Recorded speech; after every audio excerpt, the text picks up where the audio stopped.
Young people from all over the globe are joining up to fight for the future. I'm doing my part. I'm doing my part. I'm doing my part. I'm doing my part too. They're doing their part. Are you? Join the mobile infantry and save the world. Service guarantees citizenship.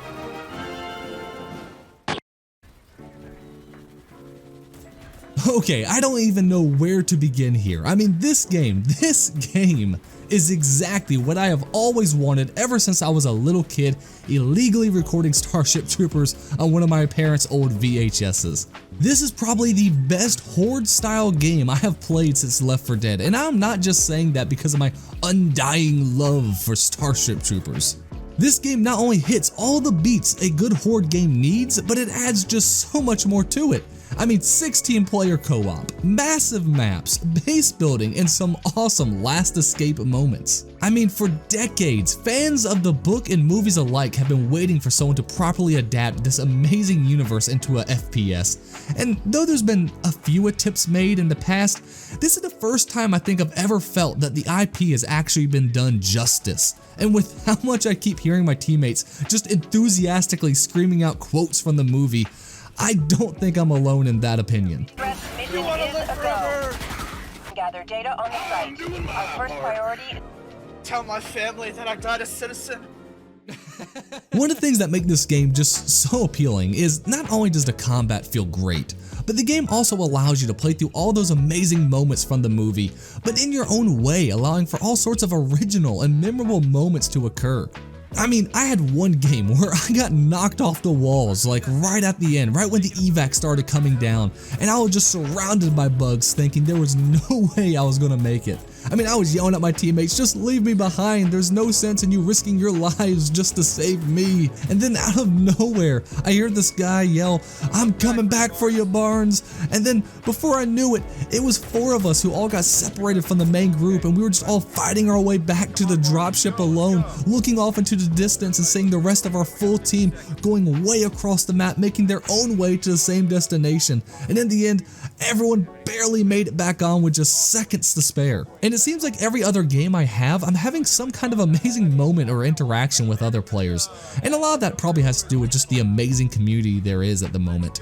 But even outside that, the way the missions are actually set up, it really lends itself very well for creating some pretty epic moments. During most of the missions, you'll start by storming the planet, securing objectives like a more successful Klendathu invasion, wiping out bug patrols like Rico and the boys did on Planet P, and of course the highlight of the game, having a chance to defend your own custom-built outpost against overwhelming odds before making a daring escape from the endless bug horde. And this base building is something I really want to emphasize a lot because something like this could have gone sideways so easily. I mean, the fact they actually allow you to build your own base is a real gutsy move, and it could have been a disaster. But man, is it just so much fun. And I'll tell you what, seeing how people actually decide to prioritize the defenses have been pretty crazy. I mean, it has ranged from absolutely ingenious to just seemingly psychotic. Sometimes it ends up following a very logical layout of gates, walls, and bunkers, and other times it's just an absolute maze of everything that could be placed. The wall is open! We're coming in! Oh yeah, I really gotta talk about the Arachnids, cause holy crap, they were done so well here. They really seem to move and act similar to the way they did in the movie, and it really does feel like when they start piling at the gates, it feels like you're up against overwhelming odds. And even when you're out on your own somewhere, if you mistakenly go out on your own, which you should never do, if you start getting jumped by just a small number of them, it feels really intimidating. The standard warrior bug really feels like it came right out from the movie, and the new bugs like the Tiger Elites, who are larger and stronger warrior bugs, are a great addition. You also have a smaller version of the mortar bugs from the movies, and even a new range bug that can just rip you apart from a distance if you let it. So far, there's no tank bugs or flyers, which might be a good thing, but I wouldn't be surprised if, of course, they get added in later down the line. Now, one of the best parts that actually surprised me a lot about the game is that even though it currently only has one planet/map to play on, the map is just so massive, and I really mean massive. that you can play for hours, setting up a base and defending the arc scanner and running objectives in just totally different locations, adding a good variety to a game despite it being in early access. Currently the game has two modes, AAS or Attack and Secure, and Arc mode. AAS is more of a streamlined mode where you start by storming the planet, taking a few objectives, and defending a generator before evacing, kinda like I went over before. It's a quick 20-minute or so game, great for beginners. However, the Arc mode is something else entirely and is a great experience if you get placed in the right team. Arc mode drops you off with an arc scanner already set up for you to defend at the very beginning of the game, and has points across the map for you to gather resources to build up your base defenses, as well as of course gas so you can power up the arc scanner as well. You also have an infestation meter where, as it grows, the bug forces grow with it, and the only way you can really bring those down is by actually hunting down and taking out key bug patrols that are located all across the map. Now, like I said before, the map is massive and you have to take on all these tasks at one time, meaning communication becomes key, with some squads focusing on hunting bug patrols, some defending and gathering resources from the refineries, and of course somebody back at the base who you actually trust to build up a well-organized defense with working gates, watchtowers, and bunkers. Because of everything that needs to be done, your class selection will actually really matter a good amount in this mode compared to AAS. Speaking of classes, the game currently has 3 to choose from: Operators, Hunters, and Bastions. Operators are your more standard support role, with a special ability that has an area effect that actually revives teammates and even yourself.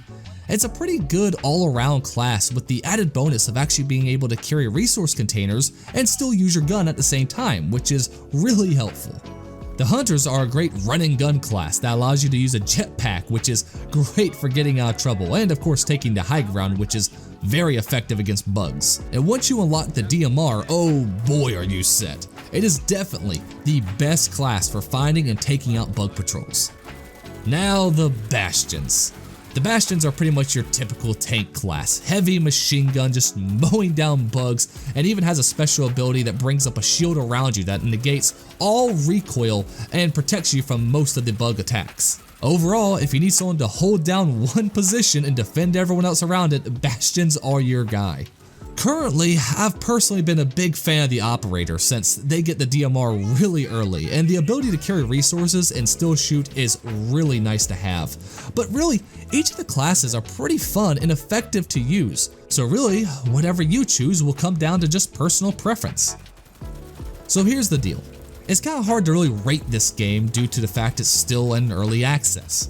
On one hand, it has what it takes to become a truly amazing game if they handle this right. I mean, 16-player co-op and base building and a horde game is just so much fun. However, currently the content is limited. So I'll just say this. If you're a die-hard fan of Starship Troopers like me, then it's only $25. Go do yourself a favor, get the game, jump right in. But if you're just so-so when it comes to the Starship Trooper universe, maybe just wait a little longer just to kind of see where the game goes from here. Oh, before I go, I did want to point out that if you enjoyed the movies and are currently enjoying the games, you should really consider picking up the book Starship Troopers by Robert Heinlein.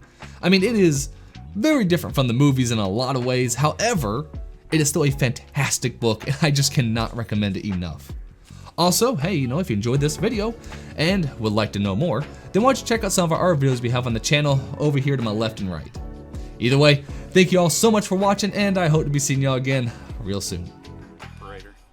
I'll tell you what though, if that guy's any type of good YouTuber, ain't no fucking way he's putting our dickhead voices in that shit.